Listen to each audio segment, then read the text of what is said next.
Emergency की यातनाएं। पिछले video में आपने देखा कि इमरजेंसी क्यों लगी थी। इस वीडियो में आप देखेंगे कि इमरजेंसी में क्या क्या हुआ था, लोगों को क्या क्या सहना पड़ा था। सब कुछ तो इस वीडियो में नहीं बताया जा सकता, लेकिन उस यातना का एक छोटा सा अंश है जो आपको जानना चाहिए, ताकि फिर से कोई व्यक्ति तानाशाही पर उतर आए और संविधान को चोट पहुंचाए तो हमें संघर्ष करने की प्रेरणा मिलती रहे।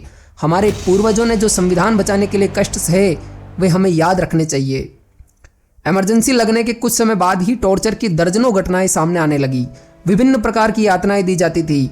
नंगे बदन को हील वाली कांटेदार बूट से कुचला जाता था, पैरों के तलवे पर छड़ी बरसाई जाती थी, घुटने से लेकर पंजे तक की हड्डी पर पुलिस की लाठियां घुमाई जाती थी, पीड़ित को घंटों तक छोटी सी जगह में पैर मरोड़ कर बैठाया जाता था, रीढ़ की हड्डी पर डंडे बरसाए जाते थे, दोनों कानों पर तब तक तमाचे जड़े जाते थे जब तक कि पीड़ित होश न खो बैठे, राइफल के बट से पिटाई, शरीर के अंदर बिजली के नंगे तारों को घुसाया जाता था, सत्याग्रहियों को नंगे बदन बर्फ की सिल्लियों पर लिटाया जाता था, सिगरेट या मोमबत्ती से त्वचा को जलाया जाता था, खाना, पानी और नींद के बिना तड़पाया जाता था और पीड़ित को उसी का मूत्र पिलाया जाता था। उसे हवा में किसी हवाई जहाज की तरह कलाई को पीछे की तरफ रखकर बांध दिया जाता था। पीड़ित के हाथों को पीछे की तरफ रस्सी से बांध दिया जाता था, जिसे पुली से बांधकर उसे कुछ फीट तक ऊपर उठाया जाता था। इस तरह वह हवा में बीच में लहराता रहता था, जबकि वह पीछे की तरफ बंधा होने से लटका रहता था। यह सब पूरे इंतजाम के साथ किया जाता था।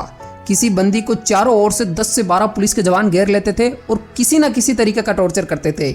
यदि उसके शरीर पर कोई निशान दिखता था या पीड़ित की हालत खराब रहती थी तो पुलिस इस डर से उसे मजिस्ट्रेट के सामने पेश नहीं करती थी। अगर कोई सर्च वारंट जारी किया जाता था तो पुलिस पीड़ित को एक जगह से दूसरी जगह शिफ्ट कर दिया करती थी। मीसा अब अधिकारियों के लिए राहत की खबर लेकर आया, क्योंकि इसके तहत गिरफ्तार किए जाने वालों को न्यायिक निदान नहीं मिलता था। आम लोगों के लिए एक और तकलीफदायक चीज थी कि उन्हें संजय गांधी द्वारा चलाए गए परिवार नियोजन कार्यक्रम के तहत अपनी नसबंदी करानी थी, वो भी जबरदस्ती। आप कुंवारे हैं तो भी पुलिस आपको पकड़कर ले जा सकती है। संजय उस कार्यक्रम को निर्दयता के साथ लागू कर रहे थे। उन्होंने मुख्यमंत्रियों के लक्ष्य निर्धारित कर दिए थे, बदले में मुख्यमंत्री नौकरशाहों का कोटा निर्धारित कर देते थे। संजय को खुश करने के लिए मुख्यमंत्री एक दूसरे से परिवार नियोजन को लेकर उनकी इच्छा को पूरी करने की होड़ लगाते थे। ना तो संजय ना ही श्रीमती गांधी को इस बात की परवाह थी कि लक्ष्यों को कैसे पूरा किया जाता है या कथित रूप से पूरा माना जाता है। संजय के लिए साधन मायने नहीं रखते थे, बस उन्हें नतीजों से मतलब था और जबरदस्ती कराई जाने वाली नसबंदी पर कोई लगाम नहीं था। दिल्ली में रुखसाना सुल्ताना नाम की एक लड़की, जो संजय को भगवान समझती थी, परिवार नियोजन को बढ़ाने के लिए आगे आई। भले ही उसके पास कोई आधिकारिक पद नहीं था, फिर भी वह पुरानी दिल्ली के इलाके में भारी सुरक्षा के बीच घूमती थी। एक पुलिस जीप उसकी गाड़ी के आगे और दूसरी उसके पीछे हुआ करती थी।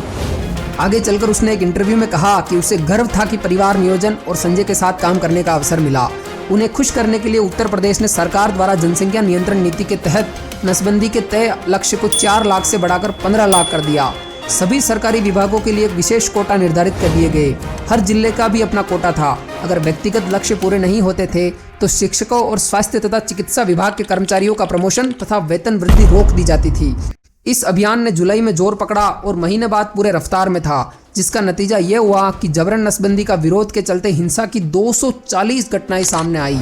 जून में औसतन 331 ऑपरेशन किए गए, जो जुलाई में बढ़कर 1578 हुए और अगस्त में जब विशेष कैंप आयोजित किए गए तो उछलकर 5644 प्रतिदिन पर पहुंच गए। कई जगहों में लोगों को उठाया जाता था और उनकी उम्र चाहे कुछ भी हो या फिर शादी हुई हो या नहीं, उनकी नसबंदी जबरन कर दी जाती थी। हिंसा की पहली बड़ी घटना उत्तर प्रदेश के सुल्तानपुर जिले के नरकाडीह गांव में 27 अगस्त को हुई, जब संभागीय कमिश्नर ने लोगों को प्रेरित करने के लिए इकट्ठा किया। लोग कार्यक्रम के विरोध में खड़े हो गए और अधिकारियों को गांव से बाहर खदेड़ दिया। पुलिस ने गोली चला दी, जिसमें 13 लोग मारे गए और न जाने कितने लोग गोली लगने से घायल हो गए। जिले के अधिकारियों के आदेश पर पुलिस वाले बेकाबू हो गए और जबरन नसबंदी के लिए गांव वालों की धरपकड़ शुरू कर दी। गांवों में दहशत फैल गई और लोग अपने घर की महिलाओं की इज्जत और अपनी जान बचाने के लिए भागकर खेतों में छिप गए।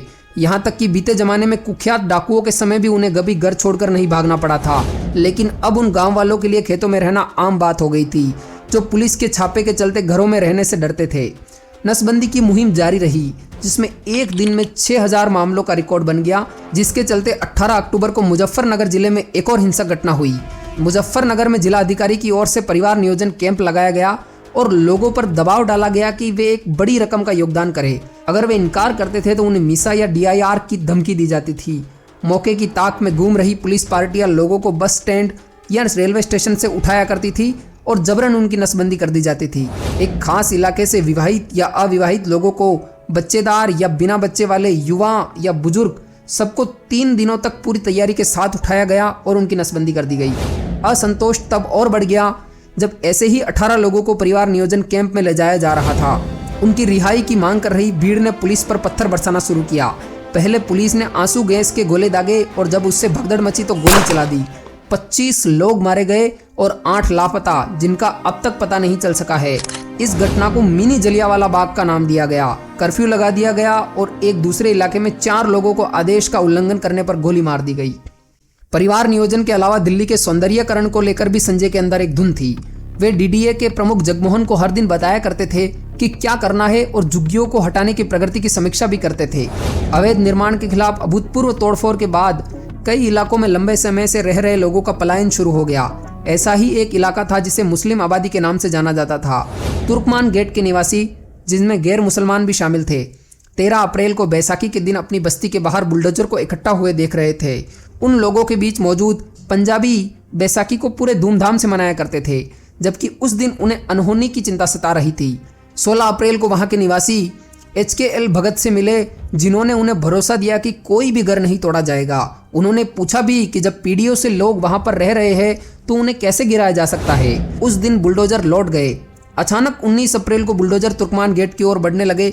बुलडोजरों को रोकने के लिए कुछ लोग उस दरगाह की इलाही में बैठ गए जिस पर अभी अभी सफेदी की गई थी और जो उस इलाके के ठीक बाहर स्थित है। कुछ और निवासी इकट्ठा हो गए और भीड़ की तादाद कई सौ तक पहुंच गई। दोपहर का वक्त हो चला था जब ट्रकों में भरकर CRPF के राइफलधारी और दिल्ली पुलिस के जवान मौके पर पहुंचने लगे। कुछ ही मिनटों में धक्का मुक्की और नारेबाजी शुरू हो गई। पुलिस वाले रास्ता साफ करना और विरोध कर रहे लोगों को हटाना चाहते थे। उस समय पुलिस की तरफ से जबरदस्त पथराव किया गया। उस समय तक प्रदर्शन शोरगुल भरा था लेकिन शांतिपूर्ण था। भीड़ ने भी जवाब में पुलिस वालों पर पत्थर बरसाए। दोपहर करीब 1:30 बजे दरियागंज के सब डिविजनल मजिस्ट्रेट ने लाठीचार्ज के आदेश दिए, जो किसी भी लिहाज से बेहद बर्बर था। अफरा तफरी मच गई, लोग इधर उधर भागने लगे, कुछ जमीन पर गिरे और कईयों को चोट लगी। सैकड़ों लोगों को गिरफ्तार कर लिया गया, जिनमें घायल भी शामिल थे।